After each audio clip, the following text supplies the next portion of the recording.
আসসালামু আলাইকুম everyone, it's me Kohinoor Asha. Welcome to my cooking blog.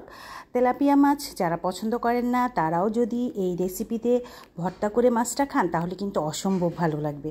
এই তো মাছগুলোকে আমি ধুয়ে হলুদ লবণ মাখিয়ে রাখলাম। তারপর হচ্ছে রসুন কুচি, রসুনের কোয়া, পেঁয়াজ কুচি, কাঁচামরিচ, শুকনো মরিচ সব কিছুই নিয়ে নিলাম। সব কিছু দিয়ে আজকের ভর্তাটা করা হবে। এই তো প্রথমে একটু ভেজে নিতে হবে মাছগুলো। আর এই ভর্তাটা কিন্তু খেয়েছি আমার মেঝো বোনের বাসায়, কারণ অনেক দিন ঢাকা ছিলাম। তো যাই হোক, এই তো মাছ ভাজা হতে হতে সাথে শুকনো মরিচগুলোও দিয়ে দেওয়া হলো, কারণ শুকনো মরিচগুলো একটু মচমচে হলে কিন্তু মাখাতে খুব সুবিধা হবে। তারপর আস্তে আস্তে মাছগুলোকে একটু উল্টে পাল্টে দেবো ভালো করে ভাজা হওয়ার জন্য।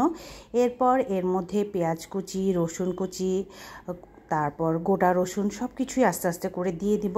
একদিকে মাছও ভাজা হতে থাকবে, অন্যদিকে এই রসুন পেঁয়াজ যেগুলো আছে সেগুলো সব কিছু ভাজা হতে থাকবে।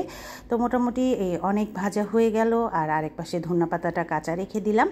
ধনে পাতাটা কাঁচা মাখালে ফ্লেভার ভালো আসবে। এবার মাছগুলোকে বেছে নেওয়া হচ্ছে। শুকনো মরিচগুলো উঠিয়ে রাখা হয়েছিল। ভালো করে মাছটা একটু বেছে নিলেই হবে, তেমন অতিরিক্ত কাটা তো আর থাকে না। তো যাই হোক, মাছটা বেছে নেওয়ার পর খুব ভালো করে এগুলোকে মথতে হবে।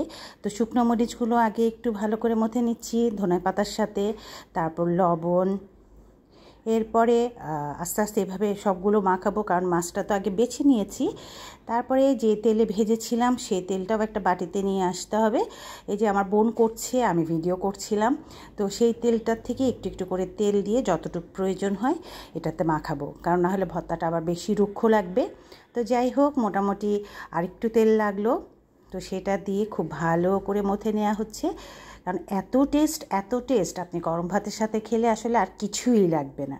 তো ভালো থাকবেন সবাই, অবশ্যই একবার ট্রাই করে দেখবেন। আবারও দেখা হবে নতুন কোনো ভিডিও নিয়ে। সে পর্যন্ত সবাই ভালো থাকুন আর আমার জন্য দোয়া করবেন। আল্লাহ হাফেজ।